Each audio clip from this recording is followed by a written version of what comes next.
The final presentation of this session will be given by Mark Rivers, and it's again about cameras, but not only.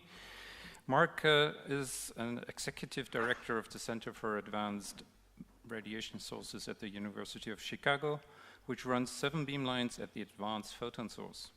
He has developed EPICS drivers for many detector types, including those for spectroscopy, beam position, and area detectors for imaging and X-ray scattering. His own research is applying computed microtomography to problems in Earth science. And the title of his talk is areaDetector, What's New and What's Next. Please, Mark. Thank you. I've actually changed the title slightly because I realize this is the first time that areaDetector has been presented at an ICALEPCS meeting, so I've added what is it to before what's new and what's next. In fact, this is roughly the outline of the talk, so the first half will be about basically just a description of what areaDetector is, and then move on to some new features and a roadmap for the future. So areaDetector, the goals for areaDetector are outlined here. It's basically a framework for 2D detectors in EPICS. It has drivers for detectors that are popular, particularly at synchrotron beamlines, including detectors that can go fast, though not nearly as fast as the gigafrost we just heard about, to slow detectors. It has a basic set of parameters that all detectors should implement if they possibly can, which allows generic clients to be used for many applications that can talk to any detector. It should be easy to implement a new detector, just single C++ driver file to write. That file is EPICS independent, easy to implement detector-specific features because many detectors will have things beyond those in the base class there. And then most importantly, that there's a middle layer of plugins that one can write to do online image calculations and so on. These are device independent, so they work with any driver, and they're below the EPICS channel access layer for highest performance. And areaDetector is basically EPICS independent at the lowest, all the lower layers. It has a couple of few data structures that I want to talk about. The first is that the data is packaged in something called an ND array, which is an n-dimensional array. So although this is called areaDetector and it's sort of was designed for 2D detectors, it's generalized to n-dimensional detectors, and at the end I'll mention some other applications for it. We needed n dimensions to support color cameras anyway. Those are 3-dimensional. And this structure is what the plugins receive from the callbacks from the underlying drivers. There's another object called an attribute, which is metadata that can get tagged onto an ND array, and there's any number of these attribute objects. So, and their attributes can get their values from EPICS PVs or driver parameters, and so on. So it allows one to store with each image where was the motor, what was the temperature, what was the ring current, and so on. And then finally, there's an array pool that allocates these objects so that they're accessed in a read-only mode, and so there's minimizes the copying. This is just the architecture of the system, hardware, some sort of a vendor API, which could be a socket protocol or a DLL or a shareable library. This is the areaDetector driver. It's doing callbacks to this middle layer of plugins, the plugins that can themselves do callbacks to other plugins, and then including there's a plugin type of a file writer, for example. At this layer is the standard ASIN device support. That's not part of areaDetector. That's part of a different package in EPICS, standard EPICS database, and then of course at the top layer the channel access clients, the GUIs, Python, ImageJ, Spec, and so on. So for drivers, there are currently 32 drivers that are part of the areaDetector package. Simulation driver, GIGI cameras from a variety of vendors. In fact, there's an Aravis driver which will support any GIGI vision compliant camera. USB 3 cameras from a number of manufacturers. The Detectors, Pilatus, and Eiger detectors.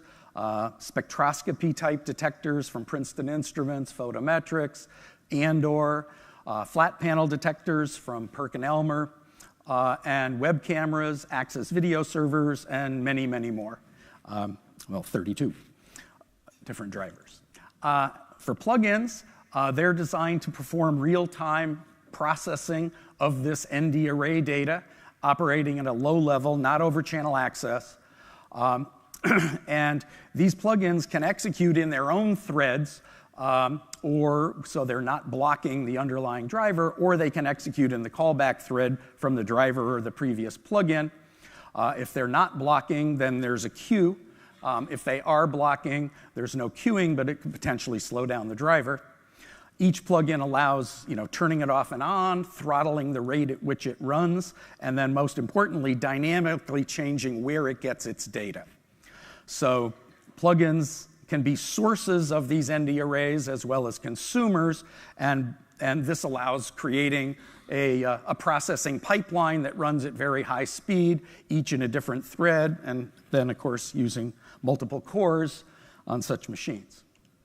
There are currently 20 plugins available, doing things like region of interest calculation, geometric transformations, statistics calculations, image processing, background, flat field, recursive filtering, Fourier transforms, a number of file plugins, including HDF5 with lots of nice features, including single writer, multiple reader support, so you can have your client be reading the file while it's being streamed to by areaDetector, NetCDF, TIFF, JPEG, PNG, PDF, and so on. There's an overlay plugin that's used to add graphics overlays to an image, and there are many more.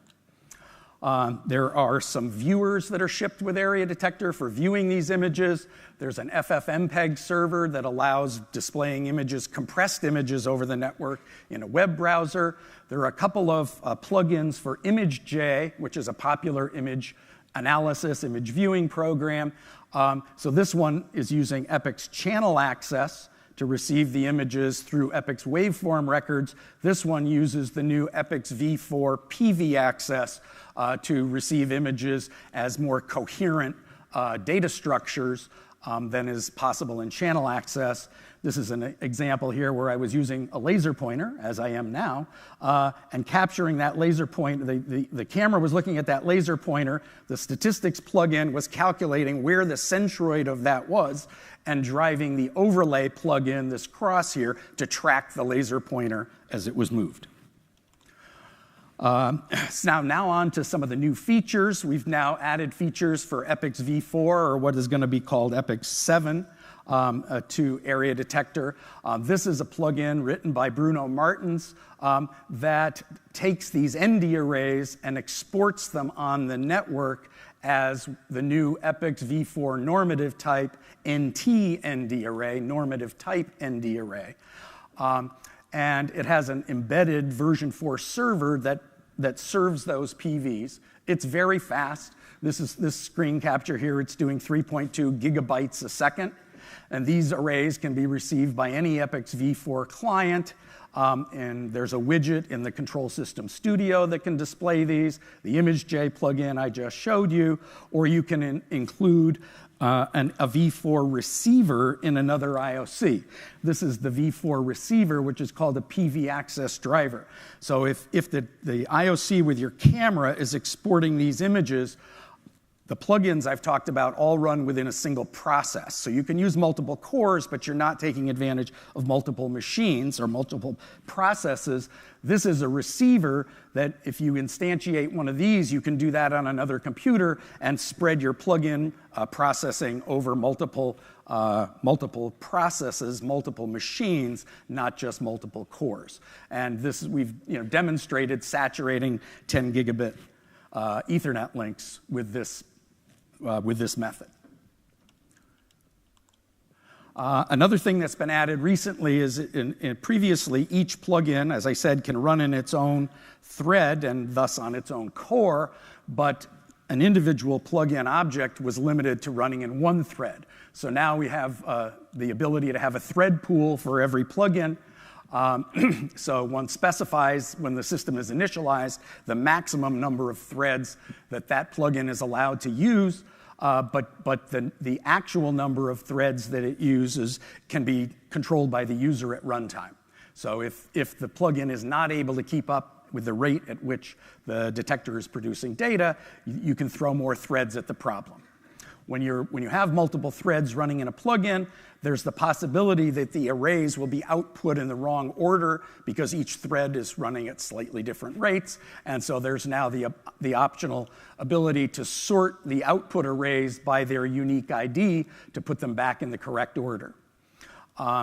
Plugins needed a little bit of work to be thread safe for multiple threads in a single plugin object, but now I should say most of the compute-intensive plugins now support this method. A complementary way of doing that, instead of running multiple threads in a single plugin object, is to use a scatter-gather method. So there's a new scatter plugin which will, instead of sending its output to sending all the arrays it outputs to all downstream plugins, distributes them in a round-robin method.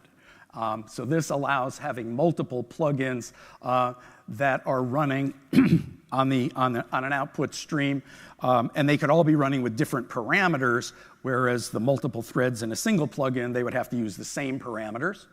And then there's the logical inverse of that is this gather plugin, which will take a stream, collect input from multiple upstream plugins, combine them back into a single stream, and again use that optional output order sorting. And this is an example of that where we've got 4 IOCs running. They're color-coded here. So in black is the one that's actually running the detector. It runs a scatter plugin to 3 of those version 4 plugins. And then these are 3 IOCs running in separate processes that are receiving each a third of the data from the detector. So because of the round robin, they each receive every third array, and they're streaming to an HDF5 output file. The reason for this is HDF5 itself is intrinsically single-threaded, and it's a bottleneck. So I was producing these arrays these are large arrays produced at about 2.6 or so gigabytes a second, and a single HDF5 file writer couldn't keep up. But by distributing it over 3 separate file writers, you see with one IOC I could do about 1.2 gigabytes a second, with 2 IOCs 2.3 gigabytes a second, and then I could keep up with the detector when I got up to 3 IOCs. Okay, I'm going to talk about a roadmap for the future, just one slide on that. So the main thing we want to do is to move the version 4 stuff, instead of just being exporting and importing, to change so that the EPICS v4 is what's used within the IOC to communicate between plugins, because there is a local provider for v4, which involves just smart pointers, no copying.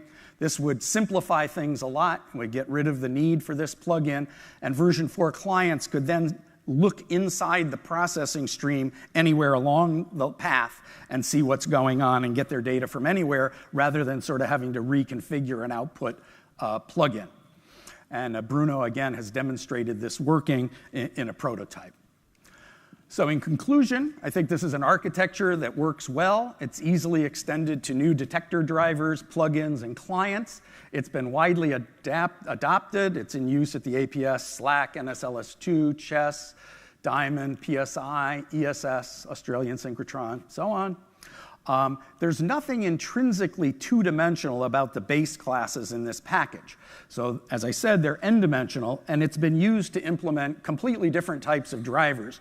For instance, the driver for the XIA XMAP spectroscopy detector, which is 16 detectors by 2048 energy channels and 512 scan points, or quad electrometers, where we're basically doing time series, 4 detectors in a time series. It's a collaborative effort. There have been major contributions from Diamond, NSLS2, SLAC, PSI, and others. It's all open source on GitHub here, and thank you for your attention.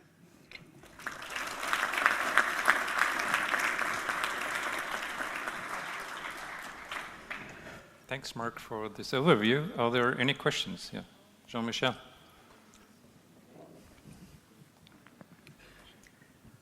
Impressive work.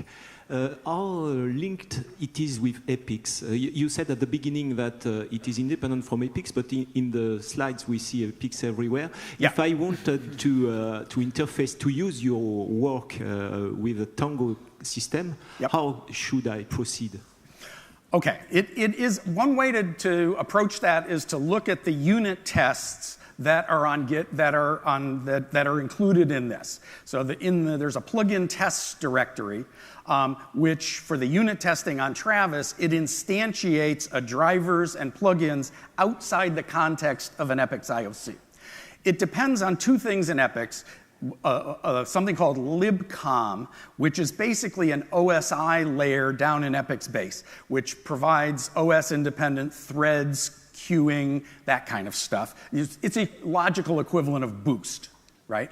And then this package asyn, which defines interfaces. And the package uses the asyn interfaces which would not be optimal for Tango. I mean, you can do it. It might be nice to find another way to do that if we really want to make this work with Tango. You can do it now. It's just more work than it ought to be. Further questions? I think everyone is looking forward to coffee. So let's thank Mark again. Thank you. And thanks all the session.